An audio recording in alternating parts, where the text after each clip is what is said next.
ഇന്നത്തെ എന്നെ സൃഷ്ടിച്ചത് ഒരു കാലത്ത് എന്നെ അധിക്ഷേപിച്ചവരാണ് എന്ന് നരേന്ദ്രമോദി പറഞ്ഞത് വളരെ റെലവൻ്റ് ആണെന്ന് ഞാൻ കരുതുന്നു. കാരണം ഗുജറാത്ത് മുതൽ നരേന്ദ്രമോദി മോശമാണ്, നരേന്ദ്രമോദിയുടെ ഭരണം അല്ലെങ്കിൽ നരേന്ദ്രമോദി അധികാരത്തിലേക്ക് പോകാൻ സ്വീകരിച്ച വഴികൾ മോശമാണ് എന്ന് പറഞ്ഞുകൊണ്ട് ടാർഗറ്റ് ചെയ്ത് അറ്റാക്ക് ചെയ്യുന്നിടത്തോളം നരേന്ദ്രമോദി പടിപടിയായി വളരുന്നതാണ് നമ്മൾ കണ്ടത്. അപ്പോൾ ഗുജറാത്തിൽ തുടർച്ചയായി ഭരിച്ചതുപോലെ ഇന്ത്യ തുടർച്ചയായി ഭരിക്കാൻ പോകുന്ന ഒരു നരേന്ദ്രമോദിയെ സൃഷ്ടിക്കുകയാണ്. അദ്ദേഹം ഇന്ന് പ്രതികരിച്ചിട്ടുമുണ്ട്, എന്റെ നിഘണ്ടുവിൽ പരിഭ്രമം എന്നൊരു വാക്കില്ല എന്ന്.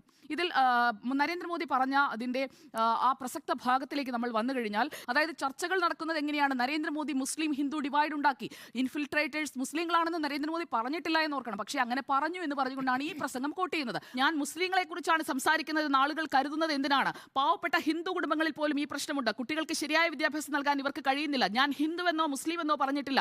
നിങ്ങൾക്ക് പരിപാലിക്കാൻ കഴിയുമെങ്കിൽ മാത്രം കൂടുതൽ കുഞ്ഞുങ്ങളെ നിങ്ങൾ സൃഷ്ടിക്കൂ.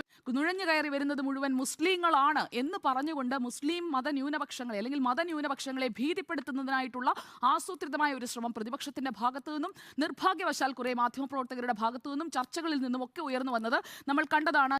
കൂടുതൽ കുട്ടികൾ ഉണ്ടാകുന്നത് മുസ്ലിങ്ങൾക്കാണ് എന്ന് നരേന്ദ്രമോദി പറഞ്ഞിട്ടുണ്ടോ? പറഞ്ഞിട്ടില്ല. കൂടുതൽ കുട്ടികൾ ഉള്ളവർക്ക് വിതരണം ചെയ്യും, നുഴഞ്ഞുകയറ്റക്കാർക്ക് വിതരണം ചെയ്യും. അവിടെ പറഞ്ഞിട്ടുണ്ടോ മുസ്ലിങ്ങളാണെന്ന്? അവിടെയും മുസ്ലിങ്ങളാണെന്ന് പറഞ്ഞിട്ടില്ല.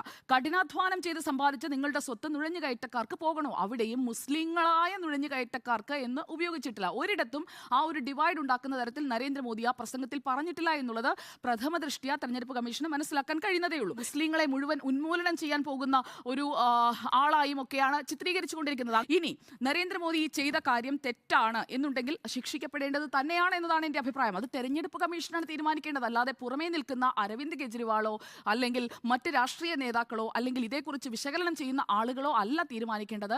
സ്വതന്ത്രവും നീതിയുക്തവുമായി തെരഞ്ഞെടുപ്പ് നടത്താനായി നിയോഗിച്ചിട്ടുള്ള തെരഞ്ഞെടുപ്പ് കമ്മീഷനാണ് അതിൽ തീരുമാനമെടുക്കേണ്ടത്.